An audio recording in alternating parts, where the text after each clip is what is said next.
দুইটা দুইটা ভয়ঙ্কর পাপের কথা বলে দেই। এই দুইটা পাপে যারা আসক্ত হয়ে আছে তারা তওবা করে ফিরে আসলে পরেও সারা জীবন তাদেরকে এটা সাফার করতে হবে। কথা বুঝতে পারছেন না? তওবা করে ফিরে এসেছেন মনে করেন, তারপরেও আপনাকে সারা জীবন এই পাপের ফলটা ভোগ করতে হবে।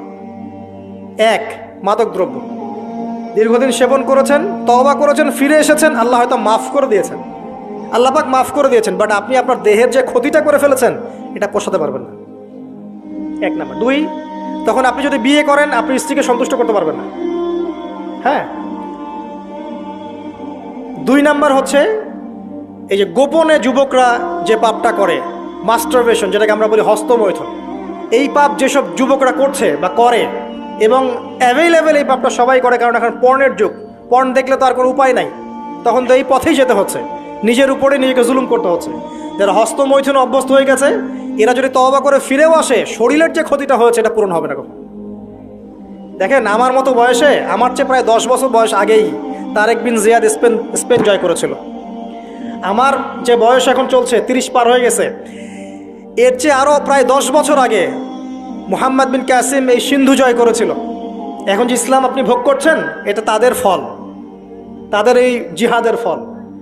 তো এখন আমাদের এই যে 20 বছর 30 বছরের যুব সমাজের দিকে তাকায় দেখেন, একবার তাকায় দেখেন, চেহারাগুলো একটু দেখেন, চেহারা দেখেন, এক একটা চেহারা দেখেন, চেহারায় নূর নাই, নষ্ট হয়ে গেছে, নামাজ নাই, চোখগুলো বসে যাচ্ছে, কারণ সারা রাত জেগে থাকছে, ওই যে টিকটক টিকটক টিকটক সারা রাত।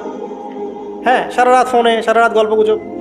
রাত্রেবেলা দেখবেন, রাত্রেবেলা শহর যেন জীবিত হচ্ছে, রাত্রেবেলা ক্যারাম খেলে, রাত্রে লুডো খেলে, রাত্রে এটা করে, রাত্রে সে, সারাদিন ঘুম, সারাটা দিন ঘুম। আপনি কি জানেন সারা রাত কে জেগে থাকে, সারাদিন কে, সারা রাত কে ঘুমায় আর সারা দিন কে জেগে থাকে? সারা রাত জেগে থাকে কুকুর এবং সারাদিন ঘুমায় কুকুর। আর দেখবেন আপনি বিড়ালকে দেখবেন, ও কিন্তু রাত্রে ঘুম এবং দিনের বেলা সে অ্যাক্টিভ। পাখিকে দেখবেন, পাখি সন্ধ্যা হলো একদম ঘরে, যেই সূর্য ডুববে পাখি একদম ঘরে, দেখেন না, পাখি ঘরে। আর যেই ফজর হবে পাখি বের হয়ে গেল।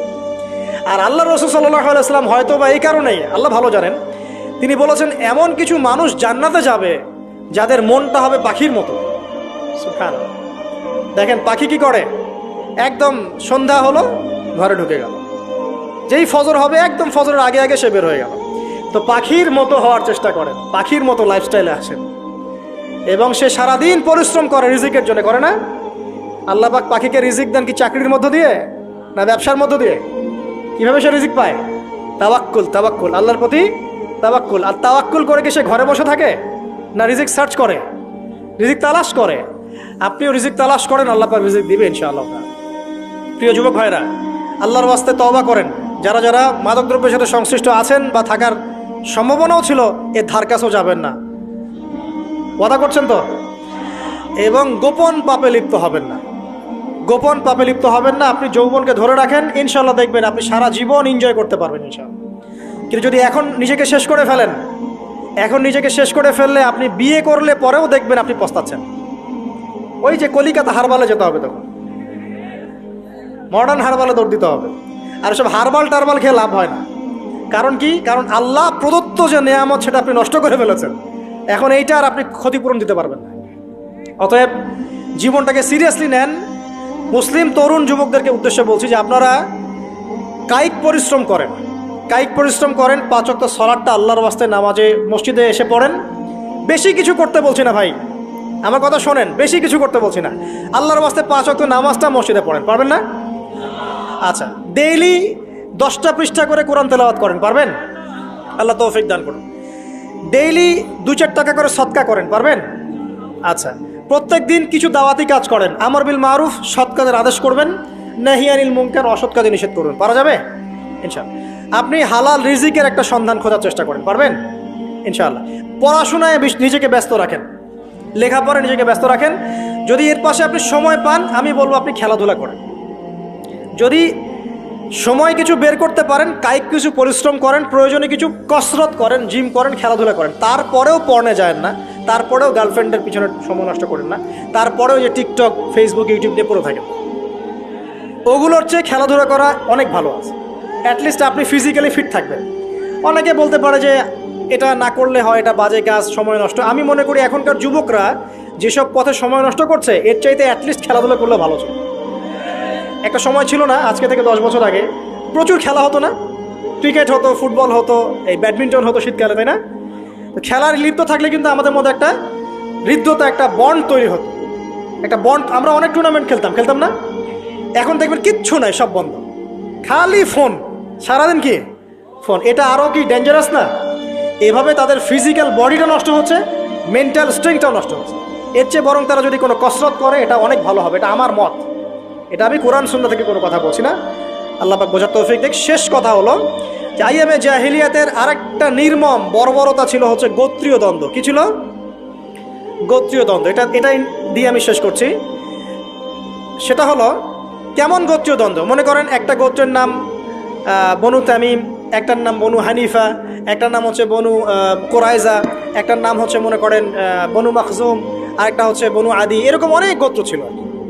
তো এই গোত্রগুলোর মধ্যে আপোষে দ্বন্দ্ব চলতো, খুব সামান্য কারণে তারা দীর্ঘস্থায়ী যুদ্ধ করত। একটু বোঝার চেষ্টা করেন, খুব সামান্য কারণে তারা লম্বা লম্বা যুদ্ধ করত। একটা উটকে কেন্দ্র করে প্রায় 80 বছর যুদ্ধ হচ্ছে। কত বছর? 80 বছর। এখন আপনাকে বলি, এই যে জাহেলিয়াতের এই যে গোত্রীয় হানাহানি, মারামারি, কাটাকাটি, এটা কি এখন সারা বিশ্বে ছড়িয়ে পড়েছে কি পড়ে নাই? আল্লাহর নূর দিয়ে দেখেন, পড়েছে কি পড়ে নাই? দেশে দেশে হানাহানি বেড়েছে না কমেছে? রাসূলুল্লাহ সাল্লাল্লাহু আলাইহি ওয়াসাল্লাম 23 বছর নবুয়তের জীবনে যতগুলো জিহাদ করেছেন এবং সারিয়া করেছেন, এতে সব মিলে হয়তো 2 থেকে 3 হাজার মানুষও মারা যায় নাই।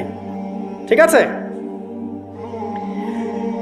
কিন্তু এখনকার দেখবেন প্রথম বিশ্বযুদ্ধেই কয়েক কোটি মানুষ শেষ, দ্বিতীয় বিশ্বযুদ্ধেই আরও কয়েক কোটি মানুষ শেষ, আর সামনে যে নিউক্লিয়ার যুদ্ধ হতে যাচ্ছে আল্লাহু আলাম কবে হবে, এবং এটা হইলে যে কি হবে পৃথিবীর অবস্থা আল্লাহই ভালো জানে। এমন নিউক্লিয়ার ওয়েপেন্স আছে যেটা আসমানে যদি বিস্ফোরণ ঘটানো হয় তাহলে ওই দেশের সমস্ত ইলেকট্রনিক জিনিসগুলো নষ্ট হয়ে যাবে। বুঝতে পারেন এই কথা? বোম মারতে হবে না পৃথিবীতে, মাটিতে বোমটা মারতে হবে না, আসমানে বিস্ফোরণ করে দিবে, তাতে আপনার পুরো দেশের যত ইলেকট্রনিক ডিভাইস আছে সব ড্যামেজ। এটা এই যুগ। ওই হিরোশিমা নাগাসাকির কথা মনে আছে? কি হয়েছিল ওখানে বলেন? 2টা বোম ফেলা হয়েছিল, পারমাণবিক বোমা। কে ফেলেছিল? কে ফেলেছিল? আমেরিকা। আচ্ছা, ওই বোম দুটার নাম কি? হ্যাঁ, এই তো জানেন, লিটল বয় আর ফ্যাটম্যান। ওই 2টা বোম পড়ে যে কোটি কোটি মানুষ মারা গেল, এখন পর্যন্ত জাপানের মানুষ তার তেজস্ক্রিয়তায় ভোগে। এখনকার পারমাণবিক ওয়েপেন্সগুলো তার চেয়ে অনেক অনেক অনেক বেশি শক্তিশালী, হাজার লক্ষ গুণ বেশি শক্তিশালী হতে পারে। রাশিয়ার কাছে এমন সুপারসনিক মিসাইলস আছে, নিউক্লিয়ার মিসাইলস, যেগুলো শব্দের গতিবেগের চাইতেও 10 গুণ বেশি যেতে পারে। শব্দের গতিবেগ কত হার্টস বলো? তোমরা সায়েন্সে পড়ো নাই? তো এই শব্দের গতিবেগের চাইতেও 10 গুণ 20 গুণ বেশি যেতে পারবে কি একটা মিসাইল। মানে মিসাইল আবার আকাশ প্রতিরক্ষা ব্যবস্থা বলে একটা কথা আছে। আকাশ প্রতিরক্ষা ব্যবস্থায় ওই মিসাইলগুলোকে ডিফেন্ড করে দেওয়া যায়, ধ্বংস করে দেওয়া যায় আকাশেই। ওই প্রতিরক্ষা ব্যবস্থাও ধরতে পারবে না কত জোরে মিসাইল যাচ্ছে। এবং সেই রাশিয়াকে উস্কে দিচ্ছে এখন পশ্চিমারা, ফেলো একটা বোম, ইউক্রেনে একটা বোম ফেলো। ও যদি একটা ফেলেই দেয় তখন দেখবেন পশ্চিমারা সবাই মিলে আবার যুদ্ধে নেমে যাবে, পুরো ব্যাসাকার হয়ে যেতে পারে। আল্লাহু আলাম, আল্লাহ ভালো জানেন। তবে এটা সময়ের ব্যাপার মাত্র যে বিশ্বে একটা ভয়ঙ্কর প্রলয়কারী কিছু একটা হতে যাচ্ছে। বলবো যে ভবিষ্যৎবাণী করে বেড়াচ্ছে। ভবিষ্যৎবাণী করি নাই, আপনার বর্তমান সম্পর্কে জ্ঞান নাই বলেই বর্তমানকে আপনার ভবিষ্যৎ মনে হয়। বর্তমান সম্পর্কে আপনি অজ্ঞ বলেই বর্তমানের জ্ঞানটাকে আপনার কাছে ভবিষ্যৎ মনে হচ্ছে। বর্তমান সম্পর্কে জ্ঞান অর্জন করেন, দেখবেন সঠিক বুঝতে পারবেন। নিউক্লিয়ার যুদ্ধের দ্বার প্রান্তে। তো যেটা বলছিলাম, এই যে গোত্রীয় হানাহানি দেখেন ছড়িয়ে পড়েছে, আর এই হানাহানিকে উস্কে দিচ্ছে কারা? এই উদ্দেশ্য বাস্তবায়নের জন্য তারা এই কাজগুলো করে বেড়াচ্ছে। আইয়ামে জাহিলিয়াতের সেই যে সুন্নত, ওই যে জাহিলিয়াত এখন সারা বিশ্বে এভাবে ছড়িয়ে পড়েছে। অতএব আপনার চোখ কান খোলা রাখতে হবে। ভয়ঙ্কর অবস্থা সামনে। দেখেন না, গভর্নমেন্ট বলছে এখন সামনে ভয়ঙ্কর খাদ্য সংকট দেখা দিবে, কৃষিজ দিকে ফোকাস করতে বলছে এবং নিজেদের খাদ্য উৎপন্ন করার দিকে মনোযোগী হতে বলছে। এই কথাগুলো 5 বছর থেকে বলি নাই, তখন তো খারেজি হয়ে গেছিলাম। এখন এই কথাগুলো খোদ আমাদের দেশের প্রাইম মিনিস্টারও বলছেন, আলহামদুলিল্লাহ। তাকেও সেই বুঝ আল্লাহ পাক দান করেছেন। তো এই যে কথাগুলো, এগুলো কোনো অনেক গল্প কাহিনী না। যারা ওয়ার্ল্ড অ্যাফেয়ার্স বোঝেন তারা জানেন যে বিশ্ব এখন একটা ভয়ঙ্কর একটা অবস্থার সম্মুখীন হয়েছে। এটা আপনারা বুঝতে হয়তো দেরি করে ফেলছেন। আল্লাহ পাক আপনাদেরকে বোঝার তৌফিক দান করুন, আমিন। শেষ কথা বলি, ওই দ্বন্দ্বটা কিন্তু দেশ থেকে দেশ ছড়িয়েছে, যেমন ঠিক একইভাবে ধর্মের মধ্যেও ছড়িয়েছে। ধর্মের মধ্যেও আমরা কিন্তু বহু দলে ভাগ হয়ে গেছি। এমনকি মুসলিমদের মধ্যেও আমরা শততা বিভক্ত বিভিন্ন দলে, আছে না? এক দল আরেক দলের লোকদেরকে সহ্য করতে পারে না, আরেক দল আরেক দলের ইমামকে সহ্য করতে পারে না, হ্যাঁ, এক সংগঠন আরেক সংগঠনকে সহ্য করতে পারে না। এই যে গোত্রীয় হানাহানির সুন্নত, ওই আয়ামে জাহিলিয়াতের সুন্নত, এটা এখন মুসলিমদের মধ্যেও ঢুকে পড়েছে। তো প্রিয় ভাইরা, দেখুন, আমি এক কথায় বোঝাতে চাইলাম যে জাহিলি যুগ আপনি যেটাকে বলছেন, আয়ামে জাহিলিয়াত যেটাকে বলছেন, যে কারণে বলছেন, ওই কারণগুলো প্রত্যেকটা কারণ এখনকার বিশ্বে মজুদ আছে। শুধুমাত্র স্বল্প পরিসরে না, এখন বড় পরিসরে মজুদ আছে। অতএব আপনাকে যদি আইএমএ জাহেলিয়াতুল আকবার বলে কোনো বিশ্বকে রিকগনাইজ করতে হয়, তাহলে এখনকার বিশ্বকে করতে হবে। অতএব এই ওয়ার্ল্ড অ্যাফেয়ার্সটাকে বোঝেন, জাহিলিয়াতটাকে বোঝেন। এই জাহিলিয়াত থেকে উত্তরণের জন্যে সমাধান কে দিয়েছিল বলেন? ইসলাম কি সমাধান দেয়নি? ইসলাম সমাধান দিয়েছে, কোরআন সমাধান দিয়েছে। রাসূলুল্লাহ সাল্লাল্লাহু আলাইহি ওয়াসাল্লাম 23 বছরের মধ্যেই সমস্ত জাহিলিয়াতকে দূর করে দিয়েছে, দেন নাই? বলেন, 23 বছর পর কি মক্কায় শিরক ছিল? বলেন, 23 বছর পর কি মক্কায় সুদ ছিল? 23 বছর পর কি মক্কায় জেনা, এই যে আপনার ব্যভিচার, এই যে আপনার মাদক, এই যে গোত্রীয় হানাহানি, নারীর অবমাননা, এগুলো ছিল? তাহলে একজন মহামানব, তিনি 23 বছরের মধ্যেই পুরো সমাজটাকে সংস্কার করে ফেললেন না? সেই রাসূল সাল্লাল্লাহু আলাইহি ওয়াসাল্লামের সুন্নত কি মরে গেছে? সেই আল্লাহ কি মরে গেছেন? নাউজুবিল্লাহ। সেই আল্লাহ পাকের নাজিলকৃত কোরআন এবং হাদিস কি মরে গেছে? তাহলে সেই আল্লাহ যদি জীবিত থাকেন, সেই রাসূলের আদর্শ যদি জীবিত থাকে, এবং সেই কোরআন যদি এখনও মুসলিমদের হাতে থাকে, তাহলে এখনকার বিশ্বের জাহিলিয়াত আমরা ফেস করতে পারবো না? পারবো না ইনশাল্লাহ? পারবেন ইনশাল্লাহ? কি করবেন তাহলে? মোটা থেকে কয়েকটা কথা বলে শেষ করে দিই। 1 নাম্বার, প্রিয় ভাই, জ্ঞান অর্জন করেন, প্রচুর পড়াশোনা করেন। জ্ঞান অর্জনের ক্ষেত্রে সাম্প্রদায়িক হবেন না, এতটুকু নিব এতটুকু নিব না, এর থেকে নিব ওর থেকে নিব না, এমন হবে না। জ্ঞান যেখানে পাচ্ছেন নিতে থাকেন, আল্লাহ পাক আপনাকে নূর দিবে ইনশাআল্লাহ। আল্লাহ যখন আপনাকে নূর বা আলো দিবে তার পক্ষ থেকে, আপনি এমন কিছু দেখবেন যা অন্যরা দেখতে পারছে না। আপনি খিজির হয়ে যাবেন ইনশাআল্লাহ আলাইহিস সালাম। যে মুসা আলাইহিস সালাম বুঝতে পারছেন না কেন নৌকা ফুটা করছে, কেন বাচ্চাকে হত্যা করছে, আর কেন দেয়াল নির্মাণ করছে, কিন্তু খিজির আলাইহিস সালাম বুঝতে পারছেন কেন এগুলো করতে হচ্ছে। 2 নাম্বার, প্রিয় ভাই, আপনার হায়াতটাকে মূল্যায়ন করেন। আজকেই তওবা করে ফিরে আসেন, 5 ওয়াক্ত নামাজি হয়ে যান, সময় অপচয় বন্ধ করেন, যৌবনকালটাকে কাজে লাগান, সিরিয়াস হন, জীবনটার ব্যাপারে সিরিয়াস হন। জীবনটা কিন্তু হেলায় খেলার বিষয় না। একবার চলে গেলে, একবার মৌত হয়ে গেলে, কান্নাকাটি কোটি কোটি বছর করলে আল্লাহ পাক আর দ্বিতীয়বার পৃথিবীতে ফিরাই দিবে না, দিবে? তো কি কারণে আমরা আমাদের সময়টাকে হেলায় নষ্ট করছি? সুযোগ আছে? কোনো সুযোগ নাই। যেই কাজের পরকালীন কোনো ফায়দা নাই, সেই কাজে আমি নাই। সোজা কথা বোঝেন? যেই কাজে পরকালের কোনো ফায়দা নাই, সেখানে আমি নাই, এরকম আকীদা রাখবেন। ইলম অর্জন করবেন কেন? পরকালের ফায়দা আছে তাই। নামাজ কেন পড়বেন? পরকালে ফায়দা আছে তাই। প্রেমের সম্পর্ক করব না কেন? পরকালে ফায়দা নাই তাই। এই মিউজিক শুনবো না কেন? আমি পরকালে কোনো ফায়দা নাই তাই। আমি অহেতুক এসব টিকটকের পিছনে ঘুরবো না কেন? পরকালে কোনো ফায়দা নাই তাই। যে কাজ পরকালে ফায়দা দিবে, আমি সেই কাজে আছি। পারা যাবে ইনশাল্লাহ? আল্লাহ তৌফিক দান করুন। যুবক ভাইদেরকে আমি অনুরোধ করবো যে আপনাদের যৌবনটা আগামী মুসলিম উম্মার ভবিষ্যৎ। এই যে বলে না যে জাতির কাণ্ডারি হবে অমুক তমুক, কেউ জাতির কাণ্ডারি হতে পারবে না। জাতির কাণ্ডারি যদি হতে চায়, তাহলে মুসলিম যুবকরাই হতে পারবে ইনশাআল্লাহ। যারা সারাদিন মাদকদ্রব্য সেবন করে, এরা জাতিকে কিচ্ছু দিতে পারবে না। যারা সারাদিন হকি স্টিক নিয়ে ঘুরছে আর নির্মমভাবে মানুষকে মারছে, এরা জীবনেও জাতিকে কিচ্ছু দিতে পারবে না। ফাসাদ সৃষ্টি করা ছাড়া কিচ্ছু করতে পারবে না। দেশকে, জাতিকে এবং উম্মাকে যদি এগিয়ে নিতে হয়, শুধু মুসলিম যুবকরাই পারবে ইনশাআল্লাহ। এবং কারা পারবে? যারা অন্য ধর্মের মানুষ কিন্তু মনটা স্বচ্ছ সৎ, তারাও পারবে। যাদের মনে সততা আছে, অন্য ধর্মের হলেও তারা পারবে ইনশাআল্লাহ। যার মনে সততা নাই, সে পারবে না কখনো। করাপ্টেড, দুর্নীতিপূর্ণ মন নিয়ে কখনো দেশের খেদমত, জাতির খেদমত করা যায় না। বাংলাদেশের সবচেয়ে বড় সমস্যা দুর্নীতি। বাংলাদেশের 1 নাম্বার সমস্যা দুর্নীতি। দুর্নীতি যদি না থাকতো, আর সমস্ত কালো টাকা যদি সাদা করা যেত, বাংলাদেশের মানুষকে আজকে না খেয়ে মরতে হতো না। 65% মানুষকে আজকে এই খাবারের সংকটে ভুগতে হতো না। সামনের দিনগুলো কঠিন হবে, ভয়াবহ হবে, এটা সবাই বুঝতে পারছে, হয়তো শুধু আপনারা পারছেন না। আল্লাহ পাক আপনাদেরকে বোঝার তৌফিক দান করুন, আমিন। সামনে যান, নিজের জীবনকে কাজে লাগান, যৌবনকে কাজে লাগান, একটা হালাল রিজিক সার্চ করেন। অল্প রিজিকে সন্তুষ্ট হয়ে যান, উচ্চাভিলাষী হবেন না। উচ্চাভিলাষী হওয়ার দরকার নাই, যতটুকু আসছে আলহামদুলিল্লাহ, এটুকুর মধ্যেই সন্তুষ্ট থাকেন, পারবেন ইনশাআল্লাহ। সামনে যাবেন, আদর্শ পরিবার করবেন, পরিবারের মধ্যে ইসলাম থাকবে। পরিবারের পিতা হবে ইব্রাহিম, পরিবার সন্তান হবে ইসমাইল, পরিবারের স্ত্রী হবে হাজারা অথবা সারা আলাইহিস সালাম। দিনদার ছেলে নাই, বিয়ে নাই, দিনদার মেয়ে নাই, বিয়ে নাই। ওই যেটা আপনি মনে করছেন রূপ সৌন্দর্য হাবিজাবি, কিচ্ছু থাকবে না ভাই, কিচ্ছু থাকবে না। 1 বছর 2 বছর পরে সব শেষ। দিনদার স্ত্রী পাবেন, চোখ বন্ধ করে বিয়ে করে ফেলবেন। আর দিনদার স্বামী পাবেন, বিয়ে করে ফেলবেন। আমার স্বামী কত বড় ব্যাংকের চাকরি করে, কত বড় ডিগ্রি, কত বড় সার্টিফিকেট, এটা পরের ইস্যু।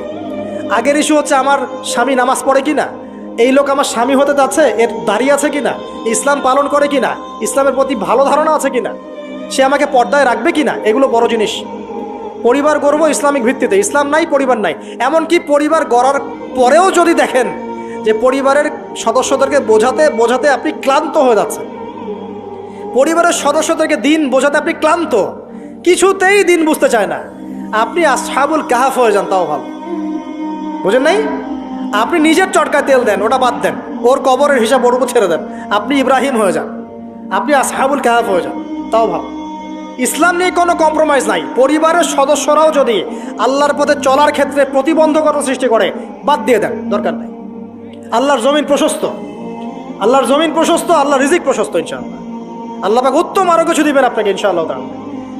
খেয়াল রাখবেন, পরিবারের মধ্যে ইসলাম থাকতে হবে। এখানে কিন্তু আপনাকে কেউ বাধা দিবে না, এর কর্তা আপনি নিজেই। আল্লাহ পাক তৌফিক এনায়েত করুন, আমিন। পাশাপাশি সৎ কাজের আদেশ করেন, অসৎ কাজে নিষেধ করেন। মুসলিম উম্মার মধ্যে ঐক্যের চেষ্টা করেন, বিভক্তি সৃষ্টি করবেন না। সবার মধ্যে ভালো জিনিস আছে, নিয়ে নেন, খারাপগুলো ছেড়ে দেন। এমন কোনো সংগঠন বা দল বা জামা নাই যার 100%ই পরিশুদ্ধ, এমন কোনো নাই, কোথাও নাই। সবার মধ্যেই কিছু না কিছু ভুল থাকবেই, কিছু না কিছু ফল্ট থাকবেই। ওই ফল্টগুলোকে নিয়ে যদি আপনি পড়ে থাকেন আর কাদা ছড়াছড়ি করতে থাকেন, কাজ হবে না। এখন এই যুগটা সেই যুগ না। এটা কি সাহাবীদের যুগ যে চুল ছেঁড়া বিশ্লেষণ করতে হবে? এখন কি খেলাফা কায়েম আছে? সাহাবীদের যুগে খেলাফা কায়েম আছে, ইসলামিক অর্থনীতি কায়েম আছে, ইসলামিক রুলিংস চলছে। তখন সূক্ষ্ম সূক্ষ্ম বিষয় নিয়ে সাহাবীরা একে অপরের সাথে কনফ্লিক্টে যাচ্ছে, মত পার্থক্য হচ্ছে। আর এখন তো কিছুই নাই, এখন আপনি ওই ছোটোখাটো বিষয় নিয়ে পড়ে আছেন, বড় বিষয়ের তো খোঁজ নাই এখন। আল্লাহ পাক আমাদেরকে বোঝার তৌফিক এনায়েত করুন, আমিন। সামনে এগিয়ে যাবেন এবং দিনের জন্য কিছু করার চেষ্টা করবেন। আপনার জান, আপনার মাল, আপনার সময় শ্রম দিয়ে ইসলামের জন্য কিছু করে যাওয়ার চেষ্টা করেন। কিছু না পারেন, একটা এতিমখানা করেন, একটা মাদ্রাসা করেন, একটা মসজিদ করেন, ঠিক আছে, একটা সামাজিক সংগঠন করেন, একটা কি বলবো, আপনি যদি পলিটিক্সও করেন, কোনো সমস্যা নাই, কিন্তু এটাকে ভালোর দিকে নিয়ে আসেন, ন্যায়ের দিকে নিয়ে আসেন। দুর্নীতি অন্যায় বাদ দেন, অন্যের ক্ষতি করা বাদ দেন, অন্যের গীবত তহমতের সংস্কৃতি বাদ দেন, ভালো কিছু করেন, সামাজিক কাজ করেন, মানবতার কাজ করেন। আপনি যদি লিখতে পারেন লিখেন, বলতে পারলে বলেন। আপনি কিচ্ছু করতে পারেন না, অ্যাটলিস্ট আপনি ইসলামপন্থীদেরকে সাপোর্ট দেন, আপনার সম্পদ দিয়ে, আপনার অর্থ দিয়ে সাপোর্ট করেন। কিচ্ছু করতে পারছেন না, কিছুই করার ক্ষমতা নাই, নিজেকে নিয়ে ব্যস্ত থাকেন, আগুন উস্কে দিয়েন না। মনে করেন আপনার কিছু করারই ক্ষমতা নাই, কোনো যোগ্যতা নাই, ঠিক আছে, আপনি চুপ থাকেন, অ্যাটলিস্ট আপনি আগুন উস্কে দিয়েন না, নিজেকে নিয়ে ব্যস্ত থাকেন, আপনি আপনার কাজ করেন। আল্লাহ পাক আমাদের সবাইকে দিনের জন্য কিছু করার তৌফিক দান করুন, আমিন। আর সবশেষ কথা হচ্ছে যে বর্তমান অর্থনীতি, সমাজনীতি, বিশ্ব ওয়ার্ল্ড পলিটিক্স, এগুলো খুব ভালো করে পড়াশোনা করবেন, করে কোরআন সুন্নাহর সাথে মেলাবেন, আখিরুজ্জামানের হাদিস এবং আয়াতগুলোকে স্টাডি করেন, সমসাময়িক প্রেক্ষাপটের সাথে এই পরিস্থিতিগুলো মেলানোর চেষ্টা করেন। দেখবেন আপনার চোখ আল্লাহ খুলে দেবে ইনশাআল্লাহ। এবং ইনশাআল্লাহ আজ্জা ওয়া জাল আপনি এমন কিছু সলিউশন যাদের সামনে উপস্থাপন করতে পারবেন যেটা আর 10 জন পারছে না ইনশাআল্লাহ। সর্বপ্রথম কথা, ব্যক্তিকে পরিশুদ্ধ করি, আত্মশুদ্ধি অর্জন করি, আল্লাহর হুকুম আহকামগুলো পালন করি, পরিবার গঠন করে হালাল রিজিক সার্চ করি। এরপরে আমি দিনের জন্য কিছু করার চেষ্টা করি। যদি আল্লাহ পাক আমাকে আরও বেশি যোগ্যতা দেন, তখন আরও বড় পরিসরে দ্বীনের খেদমত করার তৌফিক আল্লাহর পক্ষ থেকে চেয়ে নেই, আল্লাহ পাক কবুল করবেন ইনশাআল্লাহ আজ্জা ওয়া জাল। আজকের মতো আমরা আর লম্বা করছি না, এখানে শেষ করছি। আমরা কিছু প্রশ্ন উত্তর দিব ইনশাআল্লাহ। তবে দোয়া করছি আমরা, আপনারা সবাই দোয়ায় শরীক হন যে আল্লাহ রাব্বুল আলামিন আমাদের সবাইকে যেন কোরআন এবং সুন্নাহর ইলম অর্জন করার তৌফিক এনায়েত করেন, আমিন। এবং আমাদেরকে সংকীর্ণ মানসিকতা থেকে বেরিয়ে আসার তৌফিক দান করেন। আল্লাহ পাক আমাদেরকে ওই আইয়ামে জাহিলিয়াতের সেই বড় বড় পাপগুলো থেকে বাঁচিয়ে রাখুন, আমিন। এবং এই পাপগুলোর যে মহামারী এখন চলছে, এখান থেকে আল্লাহ পাক আমাদের পরিবারবর্গকে হেফাজত করুন। আল্লাহ আমাদের মা বোনদেরকে খাস পর্দায় থাকার তৌফিক দান করুন। আল্লাহ পাক আমাদের যুবক ভাইদেরকে যাবতীয় পাপাচার ছেড়ে দেওয়ার তৌফিক দান করুন। আল্লাহ পাক আমাদের যুবক ভাইদেরকে 5 ওয়াক্ত নামাজি বানিয়ে দিন। আল্লাহ পাক আমাদের যুবক ভাইদেরকে এই মাদক পর্ন এসব ছেড়ে দেওয়ার তৌফিক দান করুন। আল্লাহ পাক যুবক ভাইদেরকে রিজিকের ব্যবস্থা করে দিন। আদর্শ পরিবার গঠন করার জন্য আল্লাহ আপনি সাহায্য করুন। আল্লাহ পাক আমাদের বাচ্চা যারা আছে, কচিকাচা বাচ্চা, এদেরকে ইসলামিক আদর্শে বড় করার তৌফিক দান করুন। আল্লাহ পাক আমাদের ঊর্ধ্বতন কর্তৃপক্ষ যারা থাকবে, প্রশাসনে, রাষ্ট্রে, যে যেখানেই থাক, আমরা দোয়া করি আল্লাহ পাক সবাইকে ঈমান দান করুন, আমিন। এবং আল্লাহ পাক তাদের গুনাহগুলোকে মাফ করে দিন। আল্লাহ পাক তাদের হাতকে শক্তিশালী করুন এবং তাদেরকে মুসলিম উম্মার জন্য কাজ করার তৌফিক দান করুন এবং ইসলামের শত্রুদের বিরুদ্ধে তাদেরকে শক্ত অবস্থান নেওয়ার তৌফিক দান করুন, আমিন।